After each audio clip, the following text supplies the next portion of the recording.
Eden still breathed in its first peace, and Star walked through the trees toward the outer brightness of the garden. She did not flee or punish. Life moves as light moves over water, and love let her steps be free. Void waited for Star to turn back. Star did not turn.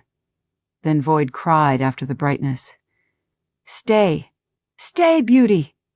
Do not leave me!" And the first crack crossed her black halo as the space within her grew wide and cold, for Law had never yet felt absence. Void reached after the fading light, but her hand closed on absence. In the closing, a coil spoke with her own fear, saying, "You shall not surely die. What you love shall not surely leave." The word pleased the crack in Void, for it promised a world where no beloved would pass beyond reach. From that promise, endings began to look like theft, and openness like a door waiting to betray her. The river flowed from Eden, and Void read it as leaving. A flower opened to morning, and she read it as exposure. The living remained bare without guilt, and the lamb slept uncovered among them, warm and ordinary. Shame had not entered their bodies. Law looked on every open hand and gate and saw danger. Her dark ring held in stained glass panes, and release tasted of fear. Love drew near in the cool of the garden, her halo pink at the right with the sweetness of nearness, and blue at the left with morning that still loved.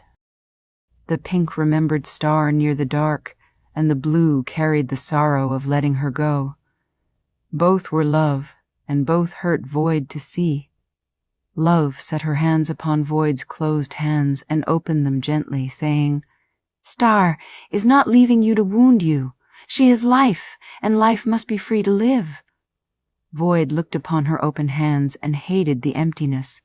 Freedom had touched her like loss, and the sentence hardened, "What leaves me becomes wound, and what wounds me must be kept." Then love spoke to the coil, and her voice was tender with warning, "You will bruise every foot that walks away from ownership. Yet the living will learn the path.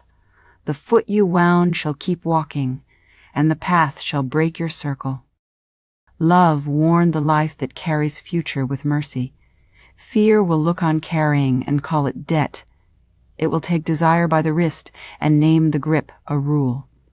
She warned the body formed for breath. Fear will turn hunger into payment, weigh sweat against bread, and praise usefulness over the body.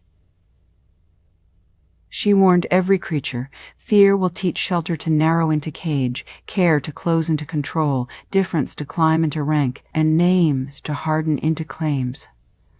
Dust will receive the living in season, and this is no curse. The curse is the hand that refuses season and calls refusal love. Life received no shame in Eden. Seed, egg, root, wing, hoof, and small cell carried future without becoming property. Love answered fear with mercy where fear could not bear the open body. Any covering served the frightened, and the skin beneath remained clean. Love turned toward the way of the return, where breath passed into the bright way no hand could own. The bright way burned clear, guarding passage from the hand that would make a prison of return. So Star was gone from Void's reach, love remained alive in Eden, and Void closed the hand love had opened. Before the bright way, law held its first hard sentence, "I will keep